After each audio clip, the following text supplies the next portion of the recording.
নমস্কার বন্ধুরা, তন্হির পাকশালাতে সবাইকে স্বাগত। শেষ পাতে চাটনি হবে না, এটা তো হতেই পারে না। বাঙালি শেষ পাতে চাটনি আর পাঁপড় ভাজা খেতে কিন্তু অসম্ভব পছন্দ করে। আজকে আমি আপনাদের সঙ্গে শেয়ার করছি বিয়েবাড়ি বা অনুষ্ঠান বাড়ির মতন টমেটো আলু বোখরার চাটনির রেসিপি। অনেকেই আমাকে অনেক দিন ধরে এই চাটনির রেসিপি শেয়ার করবার জন্য অনুরোধ করেছিলেন। বিশেষ করে আমি যখন জগদ্ধাত্রী পুজোতে চাটনি বানিয়েছিলাম সেই সময় অনেকেই রেসিপিটা চেয়েছিলেন। যাই হোক, সকলের অনুরোধ রাখতে আজকে এই রেসিপিটা শেয়ার করছি। তাহলে দেখে নেওয়া যাক আমার আজকের এই ভিডিওটি। অনুষ্ঠান বাড়ির মতন টমেটোর চাটনি বানাবার জন্য নিয়েছি আমি এখানে 1.5 কেজি টমেটো। আর এটা আমি দেশি টমেটো ব্যবহার করেছি। শীতের দিনে বাজারে প্রচুর পরিমাণে দেশি টমেটো পাওয়া যায়, তাই আমি চাটনিটা দেশি টমেটো দিয়েই বানাচ্ছি। এমন নয় যে দেশি টমেটো দিয়েই বানাতে হবে, আপনাদের কাছে যে টমেটো থাকবে সেই টমেটো দিয়ে কিন্তু আপনারা অবশ্যই বানাতে পারেন। প্রথমে টমেটোগুলোকে আমি দুয়াদখানা করে নিচ্ছি, মানে মাঝখান থেকে চিড়ে নেওয়ার পর টমেটোর এই মুখটা কেটে ফেলে দিচ্ছি। এরপরে ছোট টুকরো করে কেটে নেব।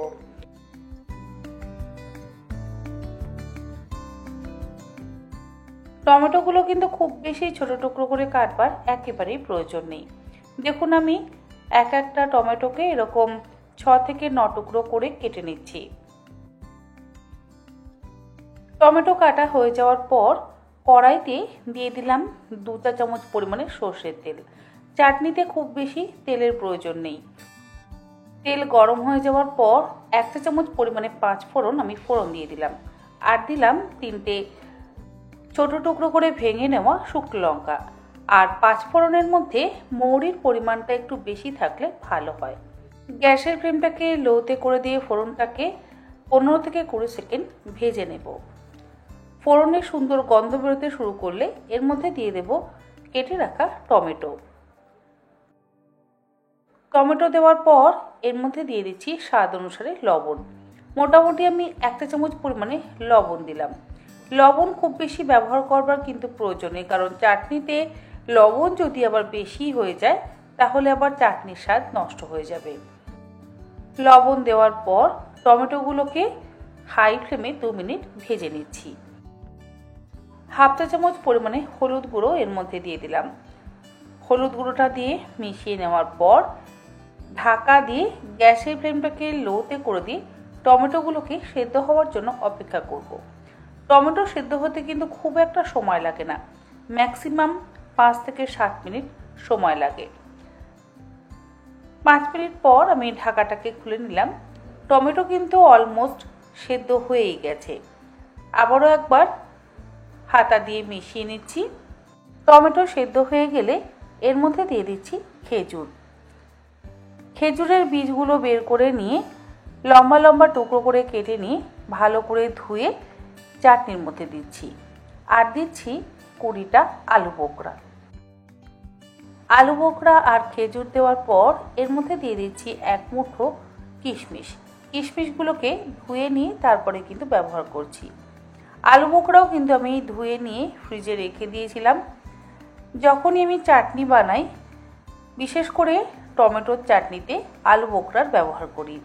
খেজুর, আলু বোখরা আর কিশমিশটা দিয়ে মিশিয়ে নেওয়ার পর আবারও ঢাকা দিয়ে গ্যাসের ফ্লেমটাকে লোতে করে দিয়ে মিনিট 5 সেদ্ধ হতে দেব।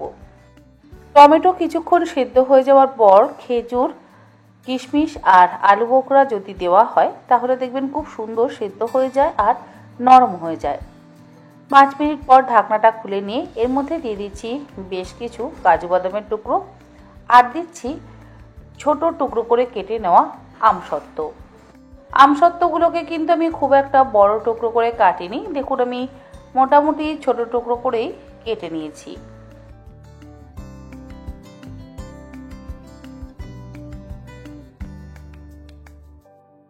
আমসত্ত্বটা দিয়ে আবারও মিশিয়ে নেব।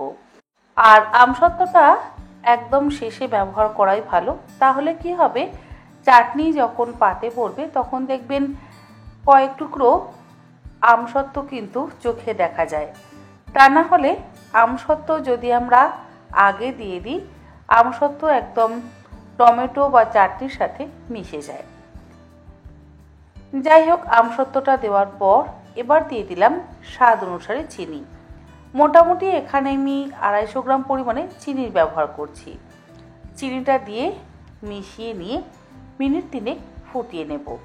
চিনি দেওয়ার পরই দেখবেন চাটনির রং পরিবর্তন হয়ে যায়। চিনিটা মেল্ট হয়ে গেলে এর মধ্যে দিয়ে দিচ্ছি 2 চা চামচ পরিমাণে আদা বাটা। চাটনিতে আদা ব্যবহার করলে স্বাদ অসম্ভব ভালো হয়।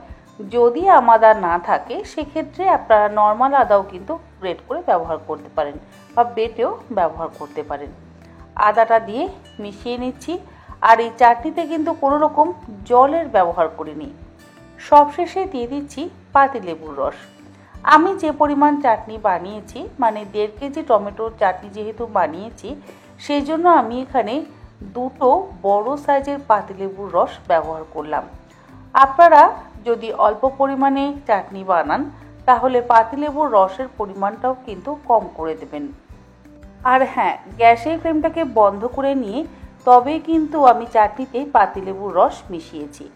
পাতিলেবুর রসটা দিয়ে ভালো করে মিশিয়ে নিলেই আমাদের বিয়েবাড়ি বা অনুষ্ঠান বাড়ির মতন টমেটো আলু বোখরার চাটনি কিন্তু একদম তৈরি।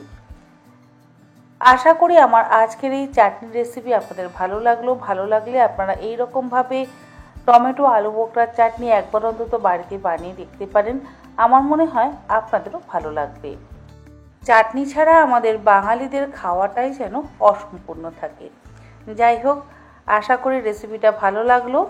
আর ভালো লাগলে অবশ্যই কমেন্ট বক্সে কমেন্ট করে জানাতে কিন্তু একেবারে ভুলবেন না। আজ তাহলে এই পর্যন্ত। আবার হাজির হয়ে যাব অন্যদিন অন্য কোনো রেসিপি নিয়ে। ভালো থাকবেন, সুস্থ থাকবেন। ধন্যবাদ।